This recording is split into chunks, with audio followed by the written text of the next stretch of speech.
I know it's been a long hiatus, but it's been a crazy.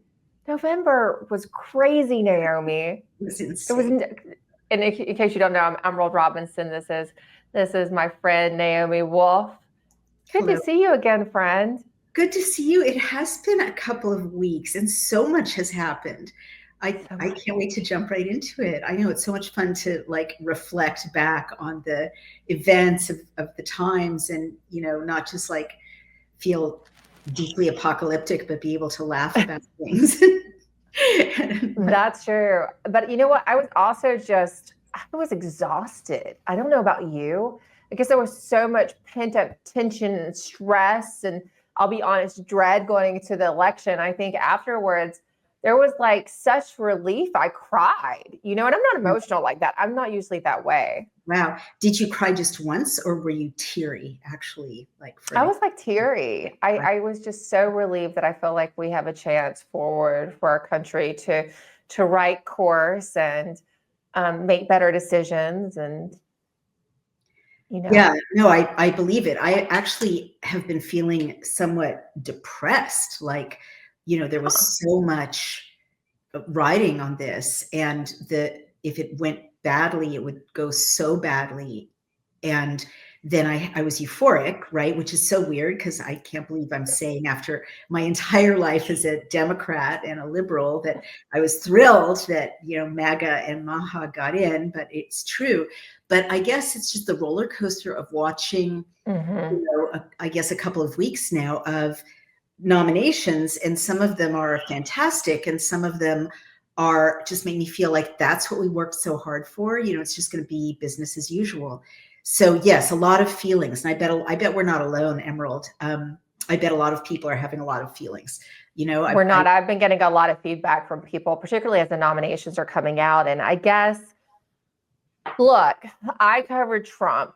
I have lived and breathed Trump it'll be a decade soon when you count the first election. And I went through the first 4 years. I know exactly how these personnel decisions and policies go. So I expected this. That's why I jumped on early saying personnel is very important. We have to push for good people. I knew it was going to be a fight. I knew there was going to be a lot of infighting and transition. There would be a lot of changes. I knew good people would not get calls that should be getting the calls, and some bad people would get calls. But I also knew that there were some people that we liked that would inevitably get in. And so it's a mixed bag. But that's why we have to keep talking about it, because what I also know about Donald Trump from covering him for so long is that if you yell loud enough and you create enough of a stir, he does course correct, as we just saw with the fraudster guy. Right, as we just saw. Well, let's take a deep breath and dive in then. Do you want to process some of the nominees? I mean, you have a famous thing. Sorry, go ahead. Can I just, I want to start on a positive note, because we've had a couple positive nominations today. First and foremost, I want to say congratulations to my good friend Monica Crowley, who got the nod today. What? Yes, you haven't seen it? It just came out about an hour ago. Yeah. What is she? Okay, so Monica got the nomination for Assistant Secretary and Chief of Protocol and Ambassador at the State Department. She will be fantastic in that role. I text her congratulations. I said, I have nothing bad to say about this nomination. She's like, whew, I was worried about what grade I was going to get. Monica gets an A. I'm so thrilled for her. So just disclosure, I know Monica Crowley. I adore Monica Crowley. She's one of the most talented, thoughtful, profound, elevated soul, deep, kind, also smart as heck, right? Yeah. And deeply educated about history, especially, and statecraft. So I cannot imagine a better fit. How thrilling. She's also a very beautiful woman, and it's just she's stunning. It's nice to see that beautiful, intelligent women are no longer having their beauty or their intelligence held against them, which has been the tradition. But explain again what that title is, because I can't even follow it. in charge of all ambassadors, or she's an ambassador in charge of ambassadors?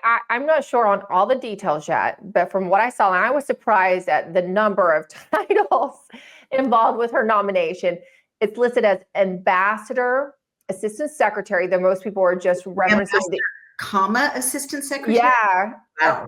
Assistant secretary, and that's what most people are noting as they spread the news, because the news is now spreading like wildfire on social media, and that's the biggest title. Wow. I would say, and the easiest to say, roll off the tongue, but also chief of protocol, which Monica will be fantastic at. It's a very important role. It's, making sure, every procedure is followed when the heads of state and dignitaries come to town. And God, we're going you would like to get off the plane and see Monica Crowley. We get to wear beautiful gowns at the White House because our friend Monica Crowley is going to be in charge of it. I'm sorry, I'm being very high school about this. I know. We needed some good news, though. We needed some good news. Sorry to get all girly about that. Whoa. So does that mean that she's in charge of protocol for the entire White House and the State Department, or just the State Department?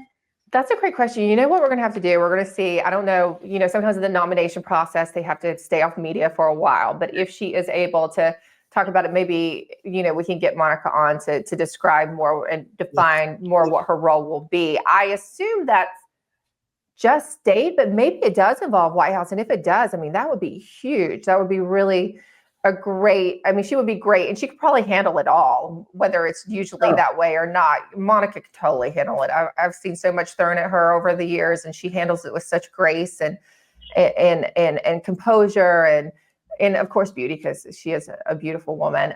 So I think she'll be fantastic. But we'll give more information on. I guess I could text her and ask. That's so good. Now, last question: ambassador to where? I don't know. Can I look at my social media? This literally was breaking while we were coming online. So, and I had texted her. I was in the middle of doing my other show, and I texted her, and she's very excited. But yeah, she talking while you look. That is extraordinary. So Monica Crowley has a podcast. For those of you who don't know, I don't recall the title offhand. The Monica Crowley Show. There you go. Thank you very much. I've been on it a couple of times, and it's just so thoughtful and deep, and she doesn't go with clickbait, right? She doesn't go with the news of the day or the chatter of the day. She really is I would say she's a true intellectual. And that's if indeed she has influence over the State Department, that is really good for America's brand around the world.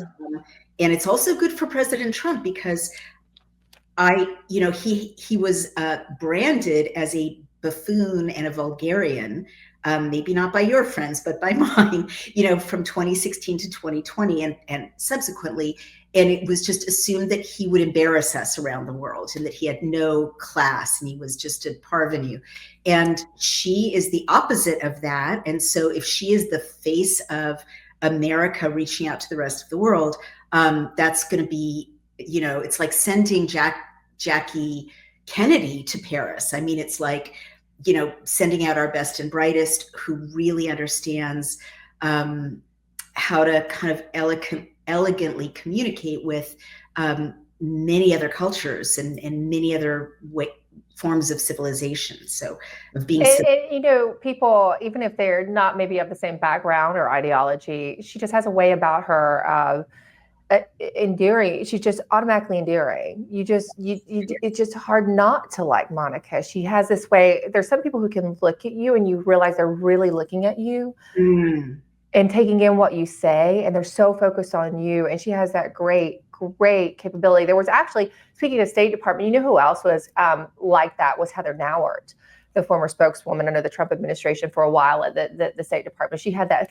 same kind of quality about her. And I always thought that was, when you're working in that kind of position, it's such a great quality to have. I do have Monica's official, Trump's official nomination or announcement up now. So he goes a little more in detail and talking about how Monica will represent the Trump administration. He says, he listed the titles, and he says, Monica will be the administration representative for major U.S. hosted events, including America's 250th 250th birthday in 2026. That will be a very special event. She'll be fantastic for that. The FIFA World Cup in 2026, as well as the Olympic Games in LA in 2028. We're going to have so much fun. And so what part of it relates to the State Department? Does it explain more about that? I guess that just those roles fall under the State Department. Right, right. So these are examples. Chief Whoa, this is so thrilling. And yeah, that's really good. And she was at the Treasury Department during the first Trump administration. She did a great job, but it wasn't something where she was out there in front of people all the time. So I think this will be a really nice, kind of different kind of role for her that she'll really succeed in. She did great at Treasury before, but I think she'll really shine in this one. She really will. And the other quality she has, which we need so much, is she can talk to people who don't agree with her and with this administration. She has and I worry about that with MAGA, right? Because you guys are a bunch of psycho firebrands. I'm sorry. I love you all to death. I consider myself MAGA in many ways at this point, but there's a quality of like, well, F you, this is what I think. I'm just being real. And that's wonderful, and entertaining. But there's a very divided country. It's very broken by division over the last 4 years. And it'll be wonderful to have someone like her who doesn't inflame hostilities unnecessarily. I find her she's fierce though. That's true. But that's the beautiful middle way, right? Or the beautiful, way of the Jedi to seriously, I think about it this. Is, yeah. That's like great. How to be in your truth 1,000%, and even a warrior for your truth while still holding the opposition in a love relationship, right? That is the highest form of activism. It's hard to do, and not inflaming divisions unnecessarily, while being in your truth, while being a warrior. Anyway, she can do it. I'm so excited. All right. So she gets an A. Let's go on. This is so another I thought was a really great announcement today is that Peter Navarro was nominated as a senior counselor for manufacturing and trade policy. Clearly that's his baby, right? He did a lot of that in the first administration, and he's very supportive of Donald Trump's tariff plan. So, that's why the pick. But I was particularly glad to see Navarro get nominated. He was on my list of people who had fought so hard for Donald Trump, and I have a list of several. And so far, he's the first one to get a nomination. So there's still some people on the list that I'm hoping for. Right. But this was encouraging. If viewers don't know, Peter Navarro actually went to prison for several months. Did you know that there is nearly $1 trillion of infrastructure and pandemic funds that have yet to be spent? That's right. There is a massive amount of money that the lame duck Biden administration is pushing hard to spend in their last remaining months. If the president is able to push these funds out, we could see another prolonged inflation surge, just like during the COVID years. And I'm sure you remember the terrible effects that high prices had on most Americans. But there is a way out. A surge in prices can be beaten. A gold IRA from Birch Gold Group is the ultimate inflation hedge for your savings in such uncertain times as these. To see how to protect your IRA or 401k, you should get your free info kit on gold by texting the word Daily Clout to 989898. Birch Gold makes it seamless to roll over your retirement account while preserving its tax advantage status. Don't wait for the president's spending spree to tank the dollar further. Protect your financial future now. Text Daily Clout to the number 989898 for your free info kit from Birch Gold. As part of trumped up charges from, the very politicized Congress, the Democrat majority Congress that held him in contempt of Congress. Navarro, and he came right out of prison and kept fighting again. So I was glad to see President Trump give him the nod. I worked with him in that capacity a lot, or a similar role, right, during the first Trump administration. And Peter Navarro was really one of those people when there was so much COVID craziness going on, right? And there was some bad bad ideas floating around the White House. He tried to be a voice of reason, and he fought very hard for making therapeutics available like hydroxychloroquine and ivermectin, and talking to the doctors that you and I talk to all the time still. So he was a voice of reason during that time. He got a lot of flack and got shut out some. But it's glad to see he's going to have a key role in the second Trump administration. That's amazing. I mean, that's good on both counts, right? Because there have been some deviations from the let's learn some sane lessons from COVID and lockdowns and mandates. And he has been forceful about that. I read his book, In Trump Time, I think that's what it's called. And it does show him fighting a very stoic fight surrounded by sharks, and he presented what was going on in the Trump White House as Trump being surrounded by sharks in 2016 to 2020, but especially during the pandemic. Well, as we've seen, he was surrounded by people who were actively selling out the country and treasonously importing a bunch of different bioweapons in different forms to attack the American people. I mean, from the virus out of Wuhan, which they said was not out of Wuhan, to the vaccine, which turns out to be a bioweapon out of China also. And he was being lied to President Trump was being lied to by very evil people like Dr. Birx, Dr. Fauci, and so on. So good for Peter Navarro. Wow. And isn't it amazing that, one of the two people, high profile prisoners, political prisoners that the regime kind of incarcerated, is now in such a distinguished role. And manufacturing is going to be big. I think if I were advising President Trump on message and strategy, that would definitely be a theme of the whole presidency. People want manufacturing back. We've seen what it does to be dependent. I just did an interview about this today, actually, to be dependent on our adversaries for our basic goods and our pharmaceuticals and our, chips and so on. And that's very, very exciting. Well, congratulations to him. Doesn't it also suggest that Bannon's influence is playing out in some of these picks? Maybe. I guess Navarro had a history with Trump, separate from his role at the War Room. Well, let's go on. So does he get an A? Is he an A student in your book? He's an A. Oh. So see, I told you we were going to start out positive. Have you been in touch with him? Has he contacted you about it? I have not talked to Navarro. I do need to text him as well. I was just really busy when his came out.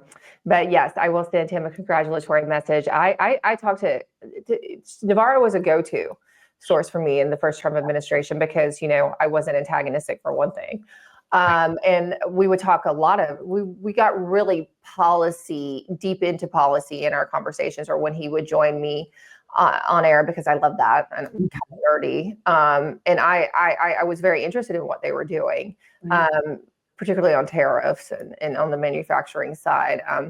And what he wrote about in his book, you said he was, had to deal with sharks in the White House. He did not exaggerate in that book. That's exactly what it was like. And I watched his team fight every day. How could someone who seems to be so good at choosing loyalists now have been so bad at surrounding himself with people who were not? I don't think he's good at choosing loyalists now. The jury's out. Oh. I mean, there's been some pretty bad picks. And look, there are people trying to wiggle their way into the administration. They're hanging out at Mar-a-Lago and they're taking pictures with him. Morgan Ortagus is one. And they're not loyalist. They're the first to jump ship when it looks bad. And in the beginning, she was a never Trumper. So there are a lot of those kind of people hanging around. And there have been some very bad picks, like Dr. Jenette Nesheiwat. And I know you're probably not happy about that one. I give that one an F. She's terrible. She's terrible. She's so bad. Well, let's talk about her. Do you want to describe her? I'll let you. Okay. I describe the other. So why don't you describe her?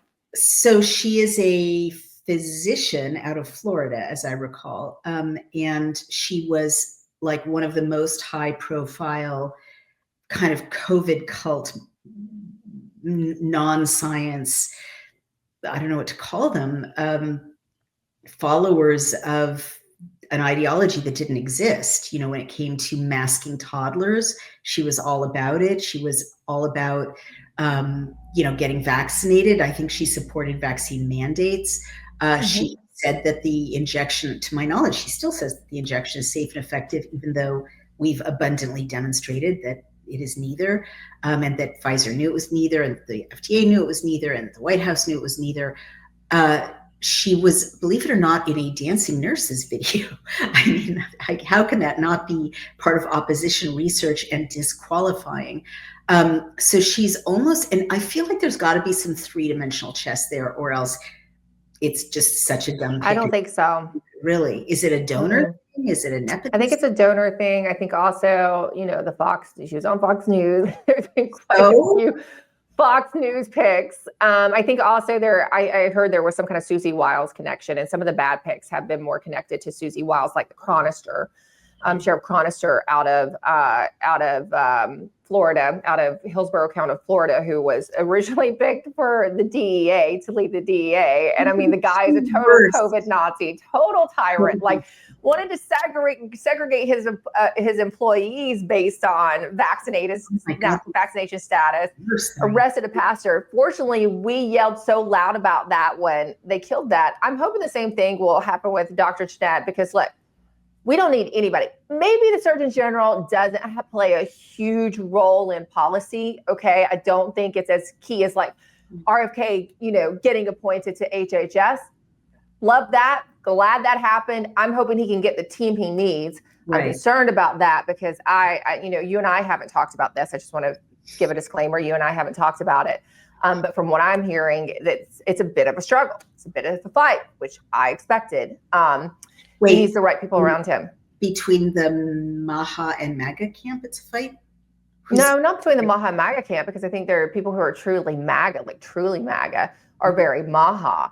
It's more the establishment captured, pharma lobby, swamp creatures that are trying to counter, go ahead and be there to obstruct any extreme policies that RFK Jr. could do, right? And that's what you'll see. They'll try to staff him with people who will slow walk everything he tries to do, obstruct the investigations he orders. So I've been paying, really close attention, and I've heard there's been some, maybe you can clarify. It's the same in other departments. When you said, Trump is very good at picking loyalists, I can't tell you how many loyalists I've gotten calls from who have had no calls, have been reaching out, no interviews. Wow. No fillers. And some people, which it would shock you. Now, I was told these in confidence, so I'm not going to share those names. But people asking me, do I know what's going on? Who's really in charge of transition? Now, are you talking about specifically with RFK Jr. or with Trump's campaign? Just overall. We're talking DOD roles. We're talking White House roles. DOJ, I haven't, there's been some movement on DOJ, but I haven't heard much as they fill out more. I haven't heard any complaints thus far, but I don't think they've gotten that far into it. But there are a lot of people who took a lot of flack for Donald Trump and who fought really hard for years and years and years and always had his back and are really good on policy, who look like they're going to get left out in the cold. I wish I could have a mental short list of the kinds of people you're thinking of. Are you talking about like commentators or government people? No, government people, government people, policy people, who had, maybe gone out and campaigned. We will see. I mean, we're still a little bit early in. So we will see, but this is the time to really be paying attention because, again, we're in a time where we can course correct. And the original sin of the first Trump administration was bad personnel. Right. And you had a really bad PPO, Office of Presidential Personnel, and they were staffing it with people who were not America First, who were not MAGA. And I think I've said it on this show before, but I remember I was up for 2 jobs in the Trump administration. They approached me in 2019 for HUD under Secretary Ben Carson to be the Secretary of Public Affairs there.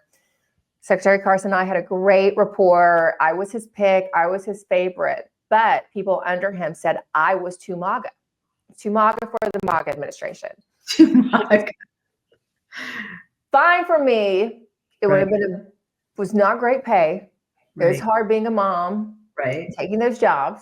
I went on to Newsmax, and that was, you know, a really good move for me, even though we all know how that ended. It was still a great move for me. And then a month into being at Newsmax, they bring me into PPO and they say, look, we'd love for you to go over to DHS and be the Secretary of Public Affairs at DHS because that place needs cleaning up. And I'm like, but I look at the PPO and I'm like, those people will lose their minds if you say I'm coming over there. And they're like, we know, we love the idea. And I'm like, oh my gosh. And I'm like, I've been at Newsmax for a month. They're like, yeah. We're gonna run the idea by the president. So they tell Donald Trump, and he said he loves the idea.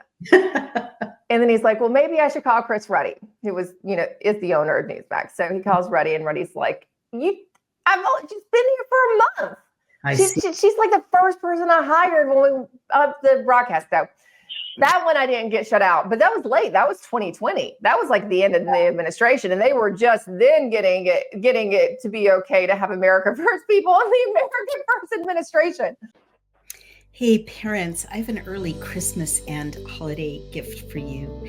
We've all been there. 1 minute your child is bouncing off the walls, perfectly healthy, and an hour later, this child is very sick. You feel helpless, and it can turn your plans upside down, especially on vacation. After thousands of customer requests, the wellness company has just launched the Kids Emergency Medical Kit. You no longer have to deal with emergency illnesses in a panic.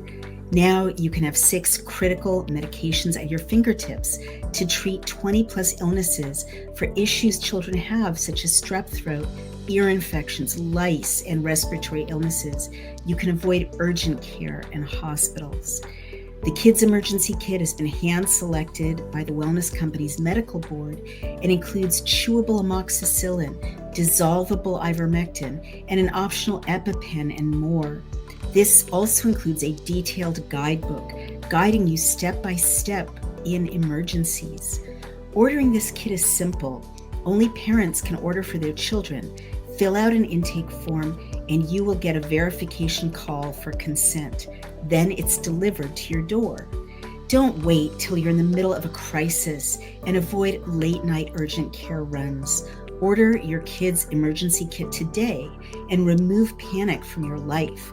And if 1 or 2 of the prescriptions run out, there's a replenishment option to restock only what you need. Go to dailyclouthealth.com and grab your kids' emergency kit right now. Use code DailyClout to save up to $40 at checkout. These kits are only available in the USA. Thank you. Okay, let's go back to your Susie Wiles preoccupation. I get really nervous kind of being your co-host because you are so out front with your criticism of someone who is a very, very, very, very powerful player in Trump world now, and that's Susie Wiles. Tell me again why you are so hard on her, and why do you think that she's the source of some of these really terrible choices? Is she just not? I'm specifically told that by people working with her on the transition. Gotcha. I'm like, where did this come from? And they're like, oh, well, you know, Susie and this person, they da-da-da-da. And I'm like, oh my gosh. So now, on my grade, I thought I was quite generous to Susie in the tweet I put out with grades. I gave her a C-. I thought that was very generous. You're so mean. And I there's a story that I did here that I can't share until after inauguration, probably, that did make me feel a little bit better about her. Okay. So I am open to improvement. Mm-hmm. I would love for her to end up becoming my favorite person. And I'm willing to allow that to happen. Mm-hmm. Should she make the right decisions and support the America First agenda and the MAHA agenda? I'm concerned about that, right? I want to make sure that she supports the MAHA agenda as well. Do you think she just isn't MAGA?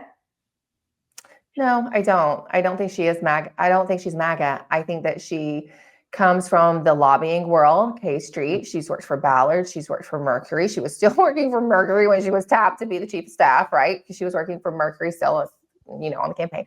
I don't like it. When I say drain the swamp, right. Literally drain the swamp. Why do you think she was chosen as his chief of staff? I mean, that is a huge role. He feels that she has been, this is how somebody else put it, who spends a lot of time with him. Okay. She's like a mother hen for him. Like he feels like she takes care of things. And Donald Trump is very good with his gut instincts. He can see things in a way that a lot of politicians can't, right? He saw how Americans felt. He could see beyond the bubble of DC because he wasn't really in the DC bubble, but he saw beyond the real estate bubble of New York and Florida and, you know, other beautiful locations around the world, and saw how Americans are feeling. He saw that America was being taken advantage of by many countries, whether it be NATO or our trade policy. So he's really good on that stuff, but in some ways he's more of a symbol. I would say, I still don't think he really gets the governing part, right? So you need someone there to do that for him because he is such a big personality. And you know, you've worked with these people. They have to have really, typically Democrats put the kind of people around them that is going to absolutely be in line with their policies. And they're really good at that. True. Donald Trump has not been as good at that. His chiefs of staff in the first Trump administration did not serve him well.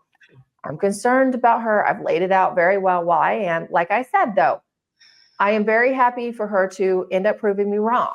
I would love that because that would be for the good of the country. Right. I mean, I love it that you are the opposite of currying favor with a powerful personality. How are you not worried that there will be, you know, backlash or hell to pay or whatever? I'm not trying to get a job. Okay, that's the answer. Like everyone around us is trying to get a job, and we need those independent voices now more than ever. So good for you. I'm hanging on for the ride. It's a wild ride. Let's keep going. So she gets a C-. All right. Jay Bhattacharya. A. Love him, right? We love him so much. Have you met him? He's a friend of I ours. have not met him in person. I have interviewed him on several occasions virtually. Very familiar with his work. Clearly, the Great Barrington Declaration was a big moment for me as well as someone who was fighting in there.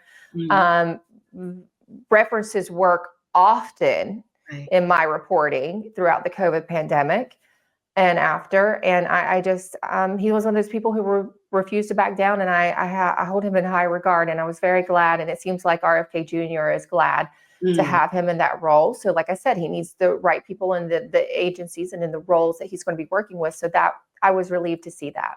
Yeah. But this is what I can't understand, Emerald. How could the same collective brain choose Dr. Jenette and Dr. Jay Bhattacharya? They're like two opposite sides of the same issue. Welcome to Trump world. I don't get it. Neither do we. I mean, is that his management style, that he just wants people who don't align so that he can have good? Sometimes, yeah. So sometimes, and this is, you'll have, if you've heard particularly anyone who worked in the White House with him in the past, they'll often say this about him. He likes to throw a lot of people. It's like dogfighting, I guess. Throw them in a room and see who comes out the winner. Wow. And I do appreciate different ideas, right? Don't get me wrong. I think that in your advisors, you're going to want some people with a little bit different. And he often, especially when it comes to foreign policy, because he is a non-interventionist, right, at heart. He really doesn't want to go into new conflicts. But if you'll notice, he has some of these neocons around him, like John Bolton in the past. And so what he would do, he never let them off their strength. So John Bolton never got a fire, start a war with Iran. So he was chomping at the bit every single day to do so. But he let Iran think that John Bolton could start a war any day and could, blow them up. And he's like, look, he's really wanting to come for you. And that's his style of getting a deal. Right. Oh, look at this guy. He's foaming at the mouth for you. Yeah.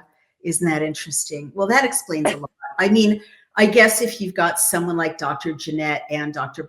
Bhattacharya, you can, present in the end kind of a moderate centrist policy, and it'll look like a reasonable compromise, right? I guess, I don't know. She was just she's been so utterly disqualified. Yeah. Okay. Look, I can get that when someone has not completely disqualified themselves, but she has. Totally. Well, and the same thing with like this, I cannot process. The guy who, I don't know how to pronounce his last name, the guy who arrested the preacher, right? Of all the things. Oh, Sheriff Cronister, Chad Cronister. Why would you use that? Why? I mean, that doesn't, all you're going to do is burn political capital with your base who are very religious Christians. How is that, like, in no dimension can I understand that being a sensible political choice for Donald Trump? I don't get that at all. What's your best understanding of that, Emerald? I don't think he was that involved in appointing that person. But so, anyone who's even a Republican is going to think, gee, 30% of our base are fundamentalist Christians. This is a bad idea. This is like disqualifying opposition research. Wait a minute. Hey, everyone, he arrested a pastor for holding church services. How can there be a discussion after that with anyone who's even a Republican? There is a lot of questions about the actual vetting. It doesn't seem like they're getting vetted in public. Doesn't seem like there's a pre-vetting process, right? And it was funny because one of my closest friends got an email from a reporter at USA Today asking about one of the nominees, who I shall not name because, you know, I didn't ask her if I could share the story beforehand. But they basically, even how the email is written by the USA Today reporter, they sound like they are the ones vetting.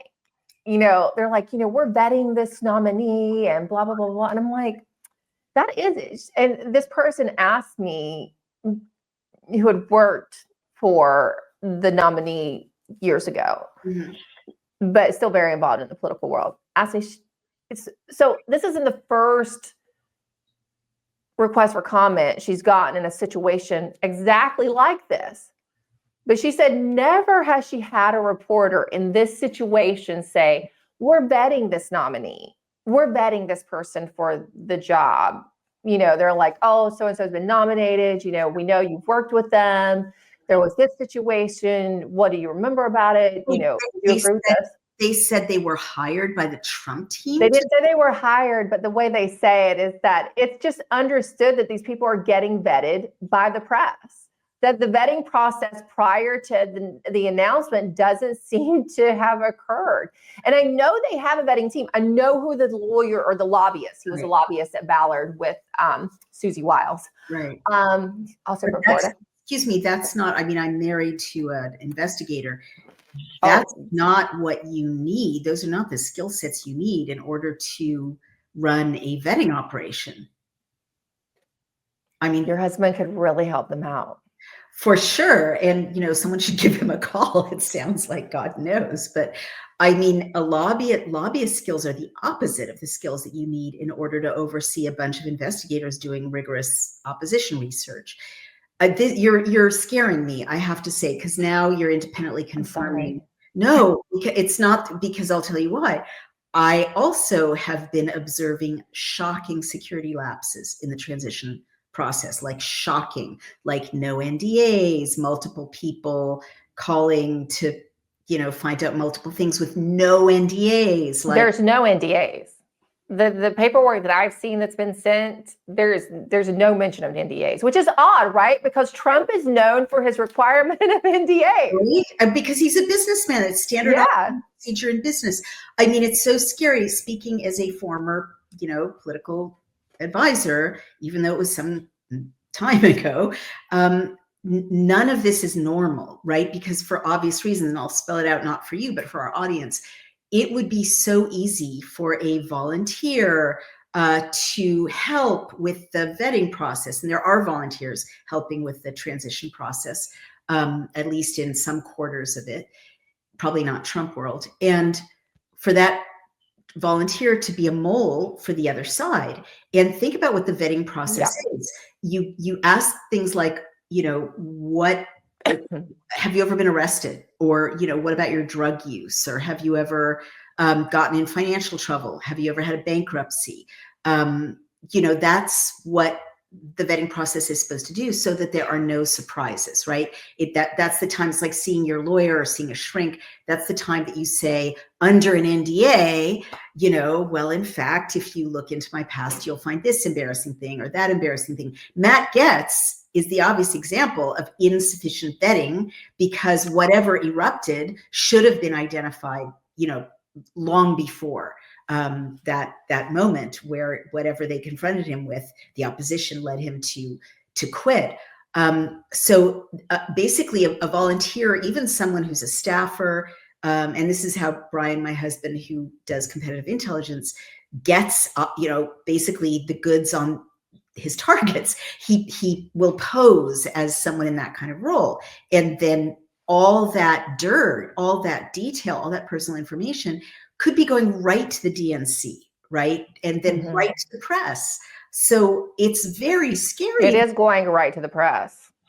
Oh, really? I mean, yeah, look at the stories. It's pretty fast. Now, Matt Gaetz, remember, this is what they say it is. Perhaps it's, I question, I don't know. I don't fully know for sure what the decision was there. I mean, the story that is being given is kind of old news. This had been around for a couple years, longer. Right.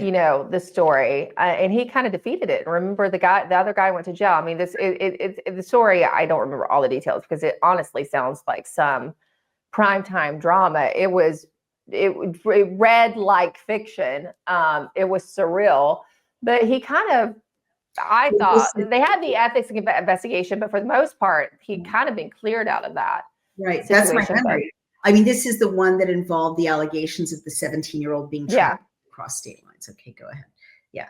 But that was not, it was vivid in my memory, what erupted most recently, which was a schematic. And again, I'm familiar with this software because Brian uses it as an investigator. It's software that shows all your relationships with all the people around you, right? And as a kind of spider web. And this one showed like 226 women. Oh, wow. Yeah. I mean, I guess my point is, if they have all that information, he must be under surveillance from the intelligence community and all those. Well, I think all the members of Congress are, in all honesty. And look, this was not a secret. It didn't even require deep vetting. I mean, Matt Gaetz, though he's a firebrand, he's a well-known partier. Isn't he single? No, he's married to, he was, he recently married like a couple of years ago to a young lady named Ginger. I can't remember what her last name was prior, but Ginger Gaetz, and she's with him everywhere now. But this was kind of this was before she came into the picture. Well, I guess what I mean is, how's that even a scandal? I mean, I get that you're not supposed to traffic 17-year-olds, God knows, but I also can imagine, the world is full of, I don't know, sex workers, escorts, whatever, who are sent to entrap people who, I mean, Brian says standard that when you're in China or whatever, they'll send a 17-year-old to your hotel room who looks older, and in order to entrap you in, doing something bad with a minor, which is horrible, like on so many levels. And obviously, I don't know what the details are, and no one should be, molesting minors, obviously. But all that being said, why did he quit? Do you know why he quit? Is there anything in the news? I don't know the specifics other than that. This is the official story being pushed in the press. Right. Well, back to our larger point, there is a giant failure of vetting in whatever happened there, because they wouldn't have pushed him out very aggressively if they knew there were surprises still to erupt. And, both of us are independently confirming that there are no NDAs in the transition process. So your sources are having no NDAs and my sources are having no NDAs. That's so scary. How can that be? He's a business guy. He's surrounded by. And again, remember that the story for years about Donald Trump and the press, he got criticized by the press in the first administration for requiring NDAs for everything. So it is quite odd. The only literature I've seen out there as far as like literature given to the potential candidates is a how-to guide. Like, and one of them says, go on TV, do interviews that are positive towards the incoming administration, the policy, but it kind of leaves off a lot of the things that you and I are discussing. And it's funny that you say this, because I actually got a call today from a former FBI agent who has worked in the national security state in lots of different capacities. And he was just aghast at the process and what he saw as a lack of vetting. He said, do you understand what you're supposed to go through in order to work?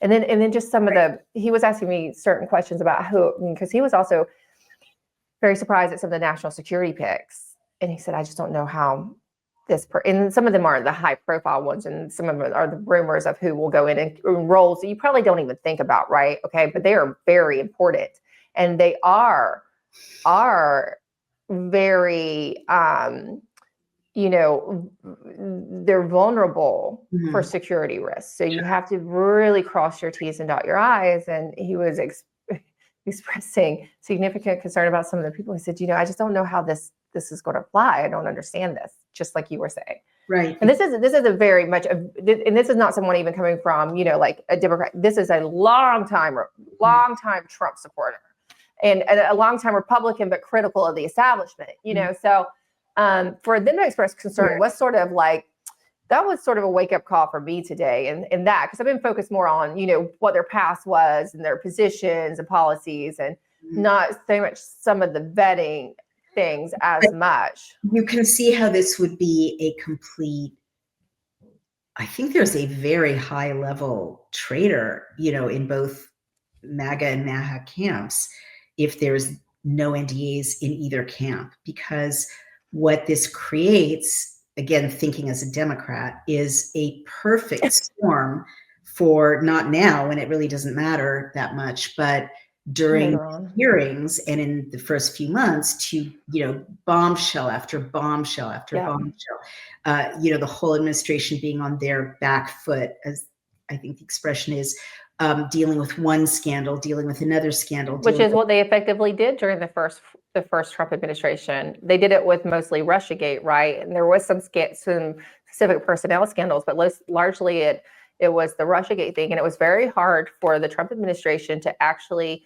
get any forward motion on policy, because they were constantly having to fend off the Russiagate narrative attacks, press, investigations. Right. And that was obviously made up. But if you've got the personal details of hundreds of high level people, and you haven't vetted them, but the opposition has vetted them, you're going to have bombshell after bombshell after bombshell after bombshell. And it'll absolutely stop the policy momentum of the Trump administration in their tracks. This explains a lot, Emerald. You're a very strategic thinker.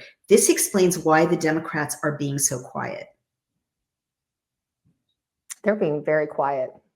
Well, what their intel op is unfolding very successfully.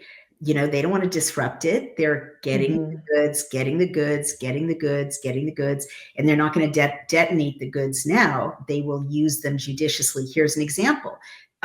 You and I very effectively, I think, mocked an effort to create a sex scandal around RFK a couple of months ago with your colleague, whose name escapes me. Olivia Nuzzi. There you go. Today is not my best day for names. It's a post-Thanksgiving thing. But okay, I'm going to ask this as a quiz. What has not emerged yet out of that story? Do you want me to tell you, so I'm not putting you? What has not emerged? Right. What is something you would have expected? It's a story about a woman. Pictures. Thank you. Exactly. The whole scandal was that she texted seductive pictures or titillating pictures, or more than seductive and titillating, to RFK Jr. And we haven't seen the pictures. She's talked, her boyfriend's talked, her former fiance has talked, her employer. There's litigation over it. There's court filings. There's litigation. There's litigation, but we haven't seen the pictures. Why haven't we seen the pictures? I will tell you, or you can jump in and explain. They're going to save him for later for his confirmation hearing. Exactly, bingo. Yeah, thought of that.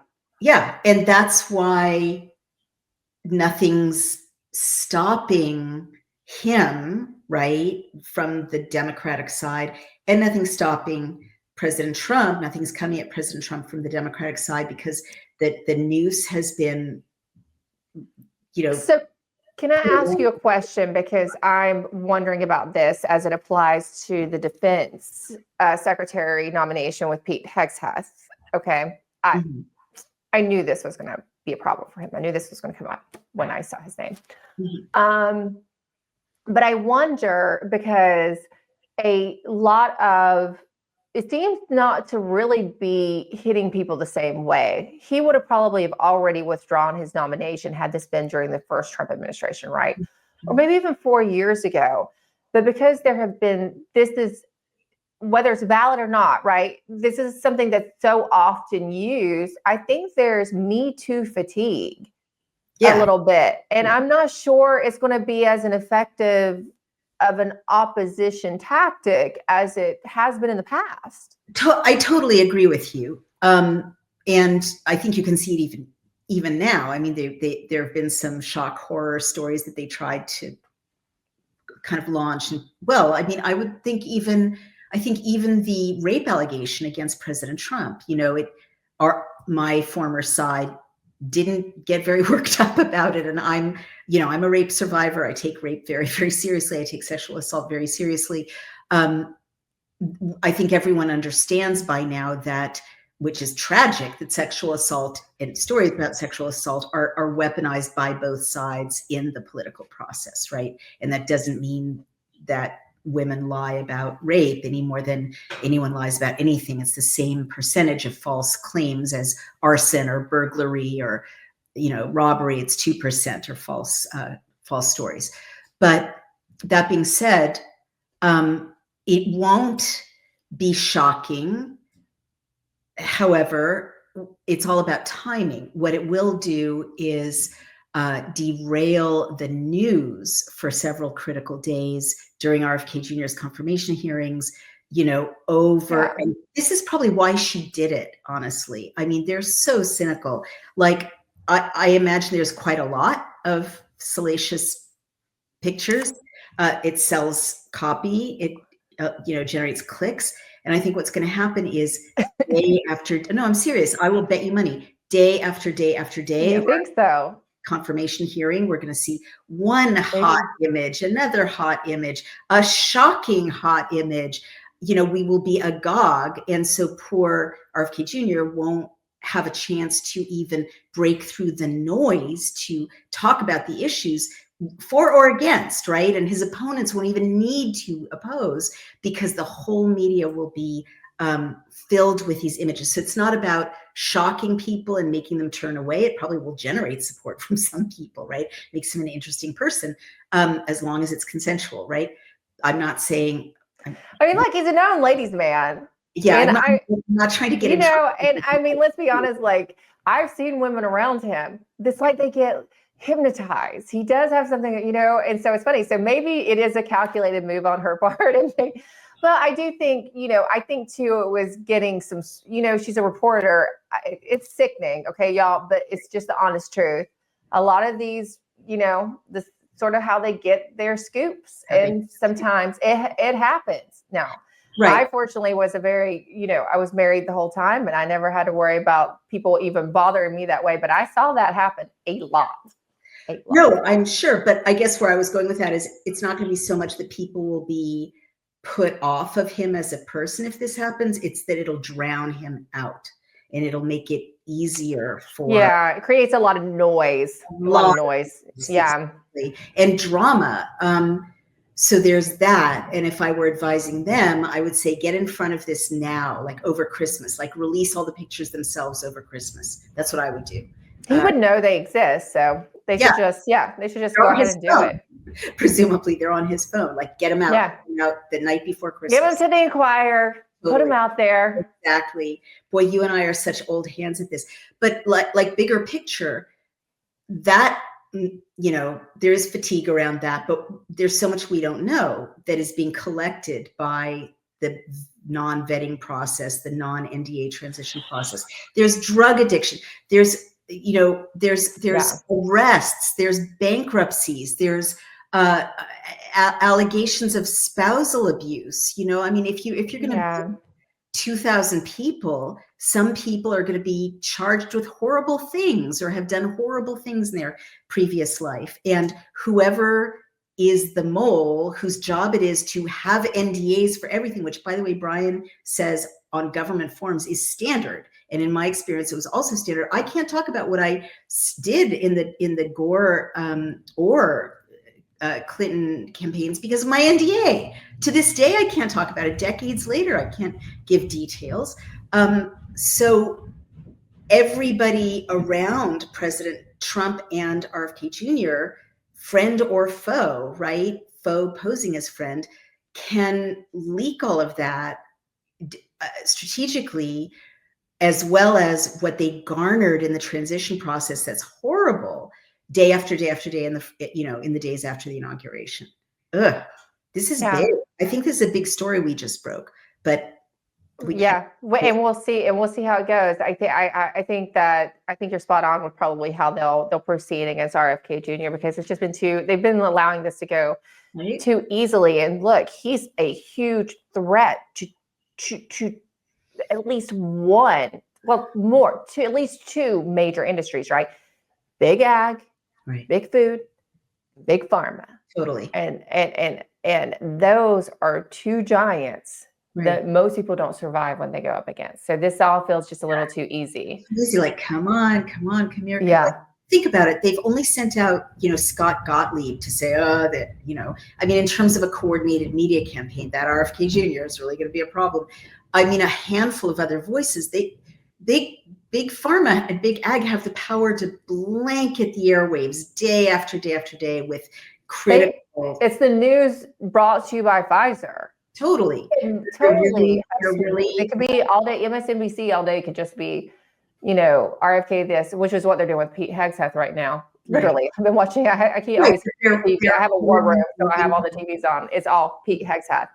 Totally. But they're really leaving him alone. It's really scary. It's like someone being ushered into a torture chamber that's going to commence, right upon the hearings. Well, in the last few minutes we have, this is depressing. I hope someone. Can I give you some good news? Sure, please. Before we go on to the sponsorship, because I feel like we started out good, then we go, let's get back to some good. I want to let people know that in regards to Western North Carolina, the government response has been exactly what it looks like on social media. It's not a conspiracy. There is a land grab going on. I talked to one of your former colleagues on my Frank Speech show and went really in depth on policy about how this is happening, what the land grab really is, and the policies and the executive orders that are allowing for it. But what I wanted. Person was that? It was Brianna Sagdahl. Oh, Sagdahl. Yes, that's right. Brilliant woman. Yes.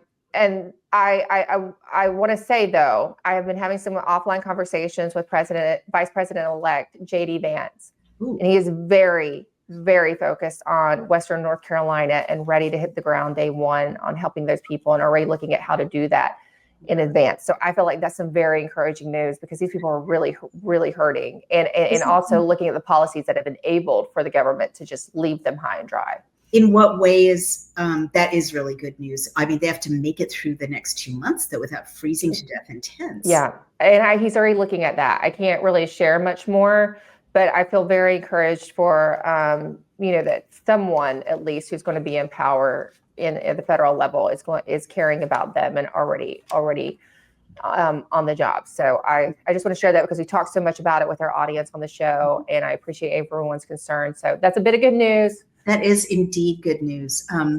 Again, shocking. So shocking that billions got shipped to Africa at the last minute, billions to Ukraine. It's like they're trying to clear out the treasury before they walk out the door, but they can't spare some RVs for the moms and dads and children in North Carolina and Appalachia in general. Isn't J.D. Vance from Appalachia? Isn't that the his family is from the Appalachians in Kentucky, but he grew up in a factory town in Ohio, just north of Kentucky. And speaking of the RVs, for people, there are ways that if you have a used RV or you know of one for sale that you can afford to send down, there are ways to get RVs down to people. Operation Shelter is one. We know of other groups as well that are effectively getting them. My husband and I got 2 and sent to families down there. I saw that. You're so generous. That's so wonderful. We can. And we found good prices and we got them to them. And I mean, these people, it's getting cold and the vouchers are running out in the hotels. Can't stay in tents. They want to be on their land. Right. In what way is it a land grab? Did Brianna explain that?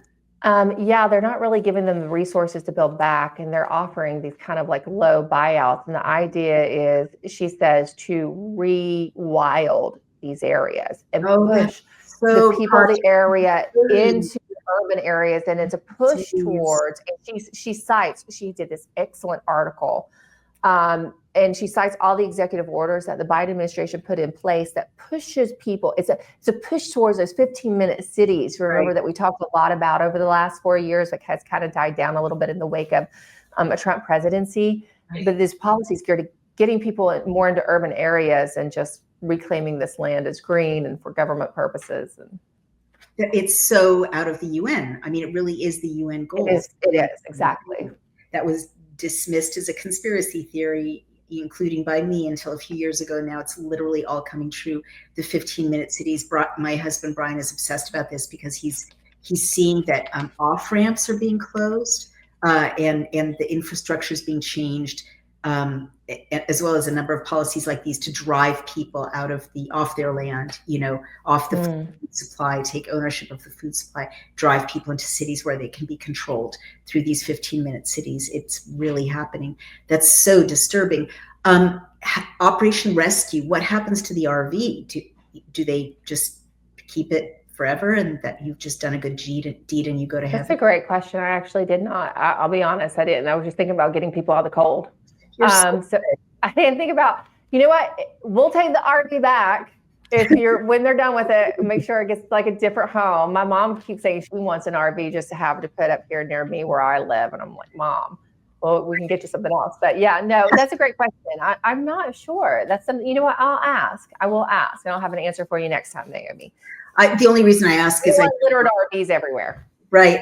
I'm sure a lot of people watching, some people might be able to afford to cough up the funds for an RV, but not be able to afford to just give it away, and that's I think yes, I think that's a possibility. Like you could loan it to a family for a certain amount of time, put it down there for them, and then get it back. I thought of that as well. Yeah.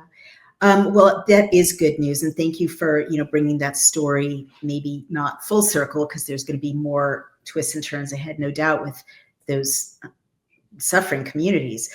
But that is hopeful, and it's not that long till they have a real champion in the White House, and I know that'll make a huge difference. Sadly, we've run out of time. Things just fly by so fast when we talk to each other. Emerald Robinson, is there anyone you want to mention before we sign off, or have we gone through the main points of your Emerald Robinson grading list? You know what? We can pick back up next time. There's a lot of people to talk about. All right. Well, everyone, if you want to follow the grades and follow Emerald Robinson's commentary, where do they find you? You can find me at X at Emerald Robinson, or my Substack, emerald.tv, or you can watch me nightly on frankspeech.com at 8 p.m. Eastern every Monday through Friday. Don't miss it. And again, we want to thank our sponsor, Birch Gold. I just did an interview again with Philip Patrick of Birch Gold. I'm more persuaded than ever that diversifying your portfolio, especially in such crazy times as we have ahead, even with a Trump presidency, as he explained, it's not going to magically solve the situation that Trump inherits economically. De-dollarization, the BRICS countries moving away from the dollar, all of that means that you protect, you hedge your assets by having some of it in gold. And so you would text the word Daily Clout to 989898, and a lovely person will call you, walk you through the info kit, answer all your questions. They've got hundreds of 5-star reviews, A+, Better Business Bureau, wonderful sponsor, and we highly recommend it. Emerald, thank you. I'm going to let you go, but we'll talk to you guys again later this week, right? Yep, absolutely. We'll see you soon. See you soon. Bye-bye.